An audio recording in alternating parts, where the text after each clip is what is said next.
Gobierno de Navarra. Nafarroako Gobernua. Buenos días, primero de todo, y muchísimas gracias por estar aquí. También gracias por la invitación. La verdad es que cuando me propusieron el tema, de esto de hablar de las disrupciones geopolíticas en este año, mi primera reacción fue un suspiro, porque creo que no había año más complicado para hablar de las disrupciones geopolíticas en el mundo que este año. Y era pues bastante complicado. Pero claro, esa complicación le daba precisamente el sentido a la ponencia, que era pues, uno de los años más difíciles, más caóticos, más belicosos, más hostiles que hemos visto en los últimos años, pues tenía sentido intentar arrojar un poco de luz y tratar de ver un poco las tendencias que son fundamentales en general para la economía, pero también para el comercio internacional.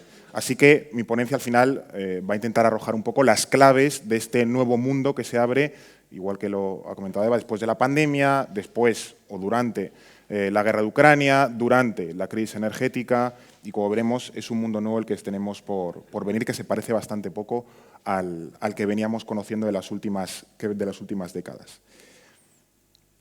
Voy a fundamentar mi presentación en dos citas. Esta primera, que es de Emmanuel Macron, que es del mes de agosto, es conocida, sale en las noticias, sale en la tele y demás. Creo que estamos viendo es más bien un gran giro, un gran cambio. Estamos experimentando el fin de lo que parecía la abundancia. Ese fin de la abundancia fue el gran titular que se quedó. Macron dice que se ha acabado la abundancia. Bien, esto es algo que va a ocurrir, Pero esto se complementa con la segunda frase que traigo. Esta es menos conocida, la pronunció Josep Borrell, ministro de Exteriores, para que nos entendamos, de la Unión Europea. Hace apenas un mes fue a una charla a los embajadores de la Unión Europea, que se fueron a Bruselas a que él les leyese un poco la cartilla, y es un discurso bastante interesante que recomiendo a quien tenga interés, está publicado, y es un discurso en el que Josep Borrell analiza un poco el panorama del mundo a estos embajadores de la Unión Europea y a la vez les pide cambios, les pide que sean más proactivos, les pide que se den un poco de alegría a la hora de trabajar las cuestiones de la Unión Europea. Les dice que él no puede enterarse de lo que ocurre en el mundo por la prensa antes que por sus propios diplomáticos, que tienen que ser más ágiles, que el mundo de hoy exige agilidad.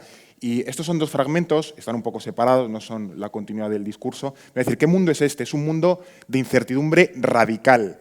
La velocidad y el alcance del cambio es excepcional. Tenemos que aceptarlo y adaptarnos a él, priorizando la flexibilidad y la resiliencia, que creo que son conceptos que últimamente están bastante repetidos y vale tanto para administraciones públicas como para empresas, como para, en general, cualquier organización o persona que ahora mismo se tenga que mover o relacionarse con el mundo. Y esto, para mí, es donde está la chicha del asunto. Nuestra prosperidad, en las últimas décadas se refiere, se ha basado en China y en Rusia, que es, respectivamente, en los mercados y en la energía. Y, por otro lado, hemos delegado nuestra seguridad en los Estados Unidos. Esto es el núcleo de lo que la Unión Europea en estos últimos tiempos, sobre todo desde la guerra en Ucrania, pretende llamar la Europa geopolítica, que es que la Unión Europea tenga un peso propio en el mundo, independientemente de Estados Unidos, independientemente de Rusia, independientemente de China. Que tengamos una agenda propia, que tengamos capacidades propias, que tengamos, en fin, nuestro propio rumbo en el mundo sin depender de terceros. Y el problema es, y es lo que señala, que durante mucho tiempo hemos dependido de terceros para nuestro propio desarrollo y para nuestra propia agenda. Si a ti te marcan el rumbo, al final vas a acabar haciendo lo que otros te marquen. Si tú tienes tus propias capacidades, tu autonomía y tu agenda la vas a marcar tú. Y esta es un poco la primera tendencia que estamos viendo en los últimos años. Veréis que yo he traído, básicamente, no es de los PowerPoints aburridos de un montón de letra. Estos son básicamente mapas, gráficos e infografías. Así os distraéis con los mapas y yo paso más desapercibido. Pero la primera tendencia es que estamos pasando de un mundo donde reina el multilateralismo, donde reinaba el multilateralismo, a unos bloques. ¿Qué es el multilateralismo? Pues si todos los de la sala sois países, el multilateralismo sería que todos comerciáis entre vosotros, uno a uno, tal y cual, hay algún marco general para que nadie se pase de la raya, tipo Organización Mundial del Comercio, pero todos en general tendéis a comerciar entre vosotros con las mismas reglas. ¿Qué es un mundo de bloques? Pues que si ahora partimos la sala y las butacas en varios grupos, tendéis a comerciar solo entre vosotros y de vez en cuando tendéis a comerciar no con los países del otro bloque, sino con el bloque. No es en país a país. Y eso es un cambio de tendencia que está ocurriendo ahora. El ejemplo más evidente es la Unión Europea. O sea, la Unión Europea es el bloque por excelencia. Mercado intracomunitario, comerciamos sin barreras entre nosotros, vendemos, compramos, son las mismas reglas para todos, reglas de competencia, reglas laborales, en fin, todo armonizado, o una gran cantidad de componentes armonizados. De hecho, el origen de la Unión Europea, al fin y al cabo, es el comercio. El carbón y el acero en origen y luego todos los productos que vienen hasta crear el mercado único. Pero de eso también han aprendido otros países. Dicen, si a la Unión Europea les ha funcionado, yo también quiero. Evidentemente el contexto es diferente, pero ya se está empezando a replicar. Por ejemplo, esto fue hace unos poquitos años, en África ya se está empezando a crear una comunidad económica más o menos cerrada. Y al final muchos países lo que están tendiendo es a crear comunidades económicas cerradas con sus países de influencia, o países cercanos, o países con los que tiene relaciones comerciales, comercia prioritariamente con ellos y luego, de manera más esporádica o más residual, comercia con otros bloques. Se ha visto en los últimos años, esto luego volveremos al final de la ponencia, acuerdos. Unión Europea, Mercosur, Unión Europea, Canadá, Unión Europea, India, bloque con bloque. No España, India, España, Canadá, Francia, India, Francia, Canadá. No. Unión Europea con un bloque, o Unión Europea con un país, porque hay países que de facto son un bloque. China es prácticamente un bloque, aunque ellos intenten, a través de la RCEP, arrastrarse a los países de Asia-Pacífico. Esa es una de las primeras tendencias, que vamos hacia un mundo de bloques. Y eso en el comercio va a ser fundamental. Luego también, no quería entrar aquí en la crisis de Ucrania, creo que hay información de sobra y creo que esta está en la sopa como para que todos sepamos un poco lo que está pasando, pero sí quería ir hacia tendencias, un poco la perspectiva que está habiendo con la guerra de Ucrania. Y es que la guerra de Ucrania, más allá de la guerra en sí, evidencia cosas, supone un síntoma. Y es que en todo el espacio postsoviético, es decir, los países que antes eran República Socialista de no sé dónde, que ahora es un país independiente, cada vez es más inestable. En Ucrania tenemos una guerra, entre Armenia y Azerbaiyán hemos tenido una guerra hasta hace poco que se ha saldado con en principio, acuerdo de paz bastante precario, impulsado además por la Unión Europea. Los países de Asia Central se están poniendo un poco de perfil con Rusia, que en teoría eran aliados, y eso también lo va a aprovechar China. Es decir, que en toda esta zona de aquí, bueno, si funciona, si no, va a haber una creciente tensión comercial. Y, por ejemplo, para países como China, que al final es una de las grandes rutas de aproximación a Europa, pues tener esa zona tranquila es fundamental.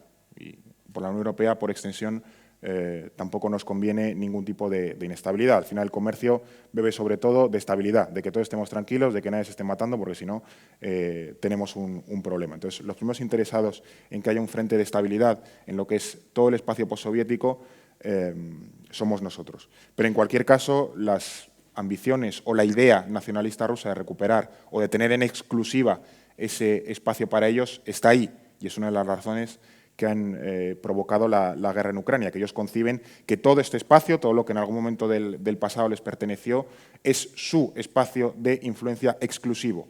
Y ni Europa ni en el futuro China podrán meterse ahí. El problema es si un país con el PIB de Italia puede mantener o puede reclamar ese espacio de influencia para sí. Luego hay otra cuestión que también es harto conocida, que es el tema de la energía. Decía Borrell, nuestra prosperidad ha dependido de Rusia. Efectivamente, nuestra prosperidad se refiere a Europa. Evidentemente habrá unos países que más, unos países que menos, pero que le digan a la inflación alemana o a las previsiones de crecimiento lo que supone el gas para ellos. Un gas baratísimo que han tenido desde hace décadas y que eso al final ha permitido que su industria sea muy competitiva, porque sus costes energéticos eran muy bajos. ¿Qué pasa? Que en cuanto ese acuerdo salta por los aires y sus precios de la energía se disparan, todo su sistema colapsa, o al menos pierde la capacidad competitiva que tenía. Y eso además también lo vemos, aunque al final Rusia exportaba fundamentalmente a Europa. Dice, bueno, es que China lo puede comprar. ¿Por dónde lo va a exportar a China? Si es que apenas tiene gasoductos y tampoco tiene capacidad. Rusia no puede exportar a China gas, al menos hoy. A lo mejor dentro de 10 años se hacen los gasoductos correspondientes, sí. Hoy no puede. Y China tampoco quiere comprarle ese gas, porque ellos ya tienen su capacidad más que cubierta. Al final nos lo vendía. España no específicamente, pero países como Alemania, Polonia, repúblicas bálticas, Hungría, Rumanía, evidentemente Ucrania, que es un país de tránsito, aunque no esté en la Unión Europea, es un país de tránsito, en fin, Países Bajos, etcétera, etcétera, todo eso se alimentaba del gas ruso. Si hay una disrupción en ese flujo energético, pues evidentemente el sistema energético que había o el pacto que había desde hacía décadas salta por los aires y hay que buscar nuevos proveedores, hay que buscar nuevas formas de abastecimiento, hay que buscar nuevos tipos de energía, hay que buscar, en fin, básicamente resetear el sistema energético que teníamos montado. Eso tiene una parte mala, que es la inflación que estamos viviendo. Es un resultado directo, primero, de los problemas de abastecimiento de la pandemia, post-pandemia, y luego de la guerra en Ucrania. Pero también hay oportunidades, y son las energías renovables. Que nos lo digan en España. Yo ayer venía en el tren y venía y había campos solares, molinos de viento. O sea, en España hay mucha capacidad y tenemos muchísimo potencial. De hecho, somos el país de la Unión Europea con mayor potencial, por ejemplo, fotovoltaico. Y se aprovecha poco, porque no somos de los primeros productores de energía fotovoltaica o termosolar.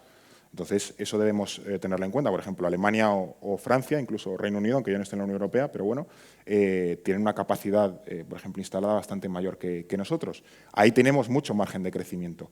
Y igual que en España somos bastante de tirar piedras contra nuestro propio tejado, hay que decir que somos un país con una posición energética envidiable, teniendo en cuenta el contexto. Tenemos un mix muy diversificado, tenemos, por ejemplo, las terminales de gas natural licuado, tenemos prácticamente la mayoría de terminales de gas natural licuado de la Unión Europea, nos falta el tubo, de ahí que estemos, o hayan estado Macron y Sánchez hablando para hacer el Barmar de Barcelona a Marsella, el nuevo gasoducto, que en realidad es más que un gasoducto, ahora lo veremos. Pero en cualquier caso, en España tenemos muchísimas oportunidades en temas de energía. Y si se avanza, por ejemplo, hacia un mercado unificado de la energía, que sería una de las conclusiones lógicas de esta crisis, pues España tiene muchísimas oportunidades de verse beneficiado con energía competitiva, con energía limpia, en fin, que hay muchas oportunidades en ese aspecto. Pero es que también la hay energías que hoy están un poco en pañales, pero que tienen muchísima proyección, como es el caso del hidrógeno. El hidrógeno sale, como veis, de cualquier sitio. Será más o menos limpio, pero sale de cualquier sitio. Y lo que decía antes de este gasoducto Barcelona-Marsella, igual que se suponía que quería ser el MidCat, es que no es un gasoducto para llevar solo gas. La idea es que en el corto plazo lleve gas, pero en el futuro es para llevar hidrógeno. Y ese hidrógeno se asume en la Unión Europea que es la energía del futuro. La energía del futuro, bueno, el hidrógeno, una de las energías del futuro, puede salir, ya digo, de la energía nuclear, de la energía fotovoltaica, de la energía eólica, de cualquier energía en general renovable. Incluso también de las contaminantes, puede salir del carbón y demás. Evidentemente, pues hay que engorrinar más para producirlo, pero salir sale. Entonces, España tiene una posición bastante buena a nivel potencial para desarrollar ese tipo de energías y, sobre todo, posicionarse dentro de Europa como una referencia, no tanto en producción, que también, sino también en conocimiento, en cómo construir una infraestructura. O sea, que España es un ejemplo en eso. Y luego también la otra pata de nuestra prosperidad, recordemos que era China, era lo que decía Borrell, Rusia y China. Pues hemos estado con Rusia y en ellos dependíamos de la energía, ahora vamos con China y el comercio. Más, como ya se ha comentado, me consta que hay muchísimas empresas que están en China o exportan a China o tienen presencia en China. Más allá de la realidad micro del país, hay una realidad macro, y es que China es hoy la segunda potencia mundial, eso es evidente, y va camino de aquí a unas décadas a ser la primera. No quizás en el plano, por ejemplo, militar, no quizás en el plano cultural, o al menos no en nuestro mundo, pero desde luego en el plano económico sí. Y como veis, China se ha alimentado, esto lleva décadas, básicamente sacando cosas por los puertos. El Made in China de toda la vida.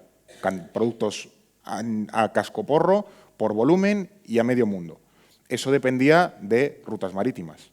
De hecho, la mayoría de los puertos que más volumen comercial manejan del mundo están en China. Luego tienes Rotterdam, por ejemplo, que es una de las grandes entradas en Europa, algún puerto en Estados Unidos, el Golfo Pérsico y demás, pero sobre todo China.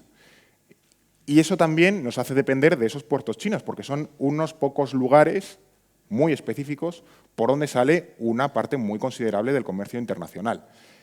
Y esto también tiene riesgos. Estos son los riesgos.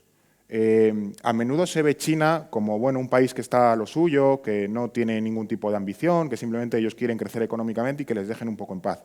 Sí, pero una cosa es lo que ellos quieran y otra cosa es lo que en realidad quieren y luego también, sobre todo, el entorno. El entorno de China ahora mismo es una caldera. No va a ocurrir mañana, lo hemos visto también hace unas semanas cuando estaba esta amenaza con Taiwán, bueno, que os invadimos, no sé qué, tal y cual.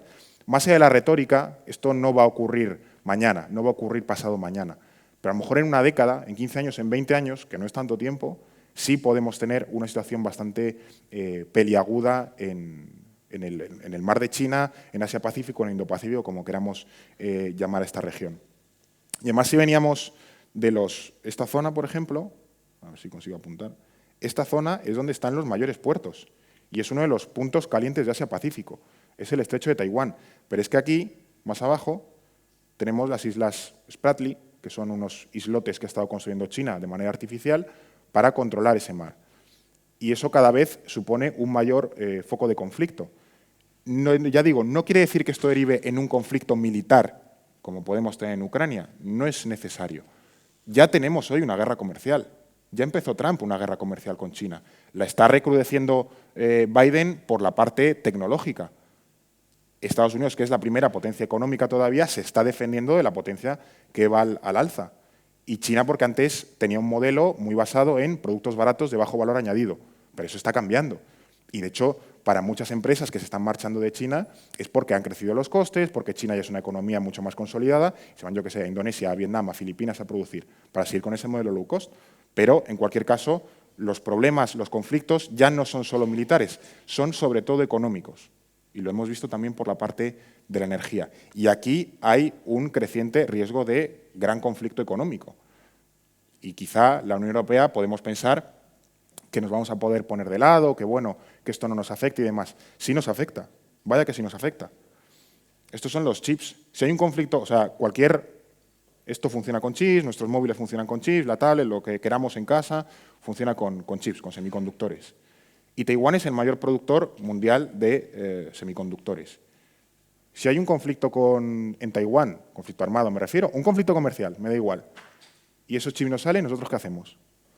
¿Se los quitamos no sé, vamos sacando chips de las tostadoras inteligentes para metérselas al iPhone? No, no funciona así.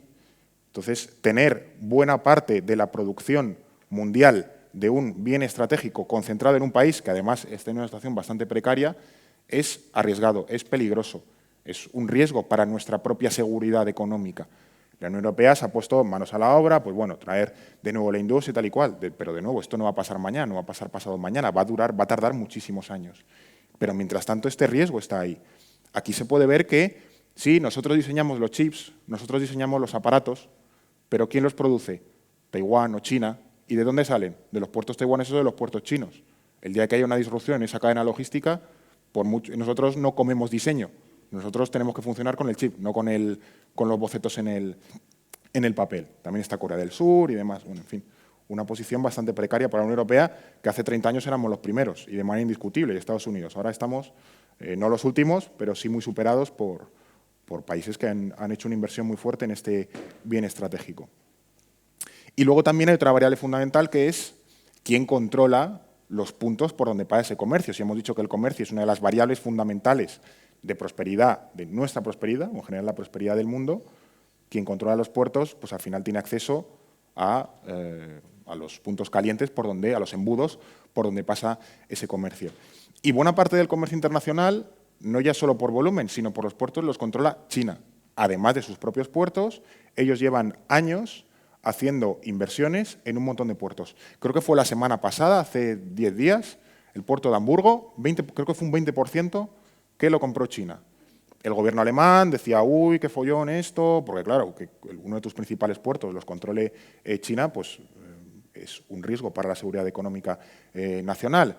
Luego entraban las disputas internas de que el canciller Scholz había sido alcalde de Hamburgo, entonces quería... Bueno, yo ahí no entro, pero el caso es que China va a entrar con un 20% en el accionariado del puerto de Hamburgo. Pero es que también tiene puertos en España, tiene puertos en Países Bajos, también ha pasado, por ejemplo, con Reino Unido, donde controla un montón de infraestructuras, tiene acciones en una de las nuevas plantas nucleares que está construyendo el Reino Unido. Al final, la red comercial internacional está controlada por China. Es lógico, o sea, yo si fuese China también lo hubiese hecho. Si yo dependo de comerciar y de sacar mercancías, lo primero que tengo que controlar son los puntos por donde salen las mercancías. Es impepinable. Y es que eso también, esto en espacio más micro, también llega a Europa. Esto ya tiene unos años, pero creo que es el reflejo de un poco la estrategia comercial que está siguiendo China. Cuando llegó este tren a Madrid desde China, o sea, un recorrido del copón. ¡Ay, qué bien, el tren es tal cual! Sí, pero para hacer llegar un tren hacen falta infraestructuras. Y China se ha ido cuidando de ir comprando, en mayor o menor medida, esas infraestructuras. Hoy tiene puertos, tiene aeropuertos, tiene centros logísticos, tiene centrales también de eólicas en el Mar del Norte. Y aquí no he metido tema de redes de 5G, todas las telecomunicaciones, que hoy son fundamentales para hacer funcionar una economía. Y nosotros se las hemos vendido encantados. Ahí está el 20% del puerto de Hamburgo. O, por ejemplo, cuando Grecia, en la crisis anterior, en la de la primera, la de 2008, cuando se le dijo a Grecia, todo lo que tengas, lo vendes. ¿Qué hizo China con el puerto del Pireo? Toma, comprado, como el Monopoly. Ya tiene ahí un puerto. ¿Nosotros dijimos algo? No, porque estábamos pensando en darle salida y privatizar bienes estratégicos. ¿Y qué hizo China? Sí, toma el dinero. ¿Cuánto quieres? Además, para ellos era de rebaja, porque estaba Grecia, que necesitaba dinero como fuese, toma, el puerto del Pireo, y se lo han llevado. También el de Malta, que está ahí. Puertos estratégicos en la ruta mediterránea. Ellos controlan desde dónde producen hasta dónde venden. Si somos un mercado al que exportar, ellos van controlando puntos en toda su ruta marítima hasta llegar al mercado donde ellos quieren exportar. Y así es como controlan ellos y es mucho más rentable para ellos, evidentemente. Pero en el comercio internacional, lógicamente, también depende de las divisas. No sé cómo habrá salido hoy el cambio euro-dólar, supongo que estará en 0,98, 0,99, 1,1, pero bueno, eso también es un cambio fundamental en los últimos años, porque hace unos pocos meses el cambio euro-dólar era 1,15, una cosa así, 1,10, y al final un cambio en el que el euro pues se deprecia respecto al dólar, tiene pros y tiene contras. Para nosotros es mucho más caro importar cosas en dólares, pero es mucho más barato exportar. Pero al final tengamos en cuenta que el comercio internacional funciona en dólares, que el euro está bien, es una moneda muy chula, que aquí pues, te vas de turismo al país de al lado y tal y cual, y está muy bien porque te lo aceptan. Pero el comercio funciona especialmente en dólares. Y tengamos en cuenta también cuáles son las perspectivas de lo que va a costar un dólar. No ahora recuerdo en cuánto está la cifra de tipos de interés en Estados Unidos, pero se asume que va a crecer hasta el 4 o hasta el 5%. Eso es un dólar muy caro y eso a nosotros también nos obliga, para no perder un poco el tren de esa paridad, ir también subiendo los tipos de interés. Eso va a ocurrir, que el euro está bien como segunda moneda internacional, pero se sigue comerciando en dólares con casi un 60% de cuota mundial. Esta también es una de las implicaciones del comercio internacional. El tema de los cereales.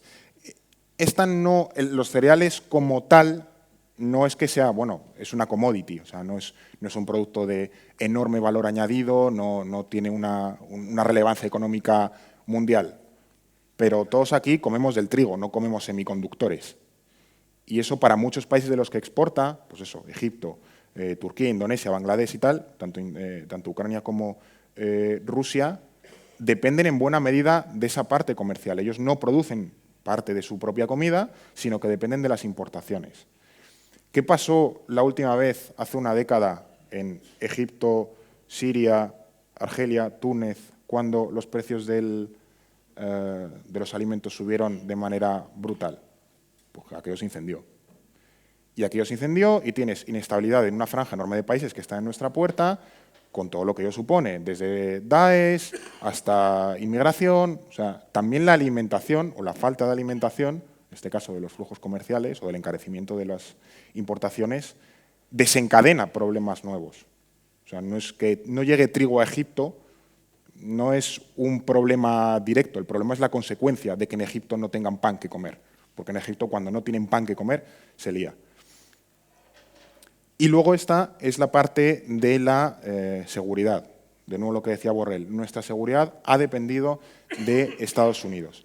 Esto no es el gasto en defensa, esto es lo que aporta o aportaba, aquí faltaría, bueno, es de 2022, lo que aporta cada país de la OTAN, o los principales, al presupuesto de la organización.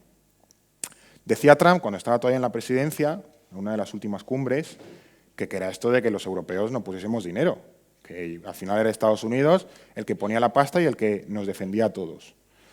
Sí, en buena medida era cierto. Trump ahí tenía razón, porque Estados Unidos pone prácticamente un 70%, nosotros poco dinero en comparación, aunque Estados Unidos tenga un poder económico muchísimo mayor, y al final somos los europeos los que nos beneficiamos, porque a Estados Unidos no le va a invadir Canadá o México, pero nosotros sí que tenemos una guerra en la puerta de nuestra casa.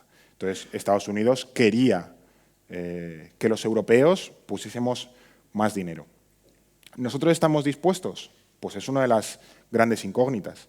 Esto es lo que ha venido gastando solo España en defensa en los últimos años. Tuvimos un pico a mediados de los 80 y luego empezamos a bajar.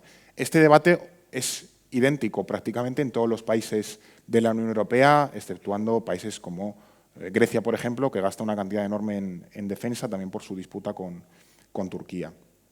Pero esto es un problema hoy, porque el hecho de no poner dinero aquí nos libera dinero para lo que queramos. Pagar deuda, educación, sanidad, infraestructuras, bajar impuestos, lo que se nos ocurra. Al final es coste de oportunidad. Tú quitas y pones. Si te ahorras dinero por un lado, pues lo puedes destinar a otra cosa. Pero si nosotros queremos dejar de depender de Estados Unidos en materia de defensa para tener una agenda propia, tenemos que gastar más dinero en nuestra defensa. Y eso supone que si gastamos más dinero en nuestra defensa, ese dinero tiene que salir de otros sitios. O sale de deuda o sale de otras partidas en las que ahora estamos gastando. En buena medida, el estado de bienestar europeo de la posguerra, o sea, desde la Segunda Guerra Mundial hasta hoy, se ha fundamentado en que nos hemos ahorrado un pastizal que lo ponía Estados Unidos para defendernos. Y eso ha posibilitado que nosotros pudiésemos invertirlo en políticas de bienestar, en estados de bienestar mucho mejores que el que tienen Estados Unidos, afortunadamente. Pero en el momento en el que eso queramos que deje de pasar, somos nosotros los que debemos de poner el dinero. Y eso debemos de ser conscientes, que garantizar tu propia agenda, garantizar tu propia influencia, tiene un precio. Y sale, por ejemplo, de aquí, entre otras cosas. Esto ya por ir cerrando, no sé ni cuánto tiempo llevo, es lo que llaman el efecto Bruselas, no sé si aquí es conocido, es un libro que publicaron, me resulta interesante por la tesis. Viene a decir que la Unión Europea, a pesar de que parece que siempre somos un niño chico que va por ahí y tal, es una de las entidades con mayor influencia en el mundo. Porque al final, cuando nosotros negociamos, por ejemplo, un tratado de libre comercio, por ejemplo, el de Mercosur, no es que les impongamos, pero a menudo las normas que salen derivadas de ese acuerdo paracomercial son las nuestras. Entonces, nuestras empresas no se tienen que adaptar a la normativa sanitaria, legal, no sé qué, del sitio de destino, sino que son las suyas las que se tienen que adaptar al nuestro. Entonces, nosotros podemos exportar a nuevos países con una facilidad pasmosa, porque las reglas que ellos van a tener son las que nosotros ya tenemos. Ya estamos adaptados en ese aspecto. Y eso nos da una ventaja competitiva brutal, porque de repente son las empresas, no sé, de Canadá o de India, las que tienen que ponerse al día, no las nuestras. Entonces, Bruselas o la Unión Europea tiene ahí un enorme poder de influencia. Y esto en un mundo de bloques es fundamental, es lo que decía. Si nosotros el día de mañana queremos negociar con el bloque X y nosotros conseguimos que las normas de armonizar de ese acuerdo comercial sean las nuestras, nuestra exportación a ese sitio va a ser un pasillo, o es muchísimo más fácil, porque dices, bueno, como tú produces aquí, vas a producir ahí. Esas son las oportunidades que tiene ahora mismo la Unión Europea, que tiene esa capacidad económica para poder imponer sus condiciones en otros muchos mercados que España o Alemania o Francia o Grecia o Italia por separado no podrían, porque no tienen influencia suficiente ni como país ni como mercado en general. Y esto es un poco algunas preguntas que mientras hacía la presentación me surgieron, no tanto por la respuesta que tengan como tal, sino por Cualquier empresa exportadora entiendo que al final está muy al día de lo que pasa en su mercado, de cuáles son los cambios legislativos en el mercado que les obligan a... Eso es lógico. O sea, tienes que estar al día de lo que pasa a nivel micro sobre el terreno en el país o el lugar al que exportas o en el que estás produciendo fuera de España. Pero ¿somos conscientes o estamos al día de los grandes cambios, de las grandes tendencias, cómo eso luego se puede traducir en acciones concretas que nos obliguen a cambiar nuestra forma de producción? Y aquí ponía unos ejemplos. Mañana hay elecciones en Estados Unidos, legislativas. ¿Va a cambiar la política comercial de Estados Unidos si mañana ganan, por ejemplo, los republicanos? Que están bastante ajustada la cosa, pero uno de los escenarios más probables es que los republicanos tengan mayoría en quizá una Cámara, quizá las dos. Toman posesión en enero, o sea que a partir de enero se pueden ya poner a hacer nueva legislación comercial. Sabemos, yo qué sé, quienes exportamos a Reino Unido, cómo puede ese cambio político traducirse en cambios legislativos que quieran llevar a cabo la agenda republicana. Pues eso es una pregunta interesante, porque ya sabemos con Trump lo que pasó con los aranceles. Hubo una pequeña guerra arancelaria entre Estados Unidos y la Unión Europea, que además no ha bajado demasiado con los demócratas, algunas cosas sí, pero otras muchas no. Aquí otra. Esto también es ya conocido porque ha pasado más veces, pero puede haber más interrupciones en la cadena de suministro de China si China sigue con esa política de COVID cero. Hay un brote en no sé dónde, que tiene un puerto, el puerto cerrado. Y todas las mercancías que tenían que salir, bueno, espérate a que se pase el brote. Pues, ¿y tú qué? Con tu mercancía allí parada, ¿qué haces? Pues al final es una política que está teniendo China y que al fin influye en la cuestión comercial. El 1 de enero, si no pasa nada raro, toma posesión Lula da Silva. Ya ha dicho que él quiere volver a convertir a Brasil, ya lo intentó, vino Bolsonaro y ahí se cortó, lo de que Brasil deje de deforestar el Amazonas. Y el Amazonas viene deforestándose sobre todo para crear pastos o cultivar soja. Si Lula revierte toda esa política, van a subir los precios de la soja, quienes aquí, la soja también se utiliza para pienso, quienes producen aquí, yo qué sé, con ganado y demás y suben los costes de la alimentación, ¿cómo esa política va a repercutir en nuestro esquema productivo? Pues eso es importante. Y luego a quienes, también por tema de digitalización, ¿cómo afectan los cambios legislativos o disruptivos? Estos días tenemos el Cristo montado en Twitter, que es una red poco relevante a efectos comerciales, pero, por ejemplo, a nivel de posicionamiento en Google, cambios algorítmicos que pasan cada 2×3, cambios algorítmicos en Google, cambios algorítmicos en Facebook y demás. ¿Eso cómo afecta a nuestro negocio?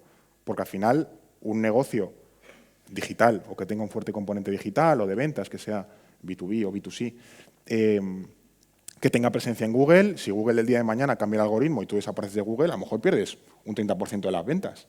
¿Cómo afectan esos cambios a tu negocio? Y todo esto son cambios que están insertos en tendencias mucho más grandes.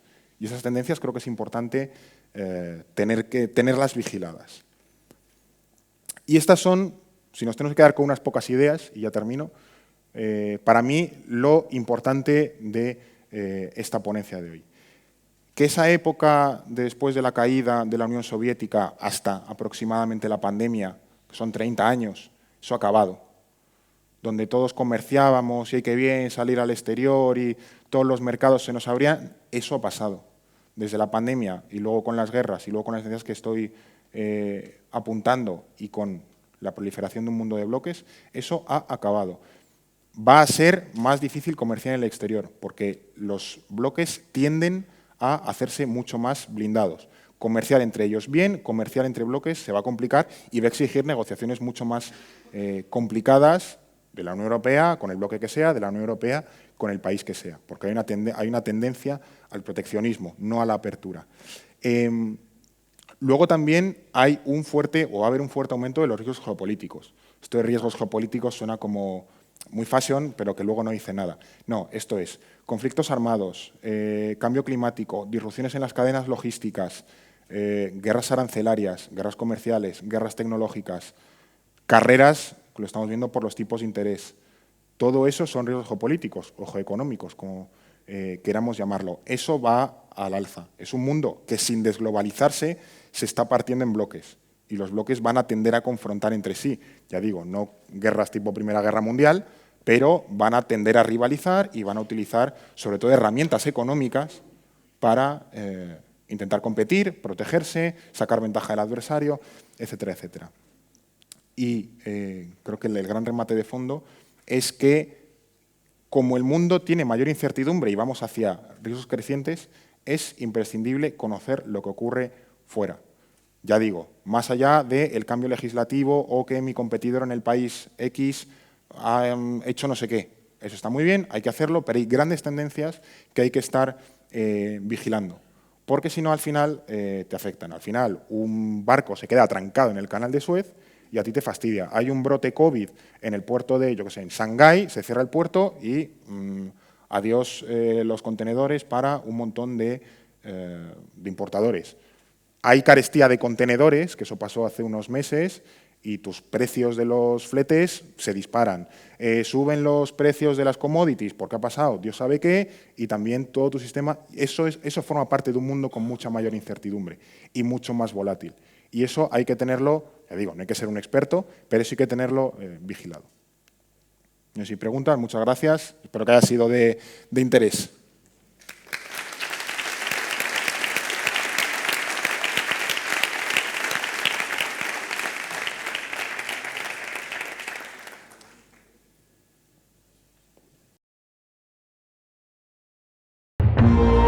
Gobierno de Navarra. Nafarroako gobernua.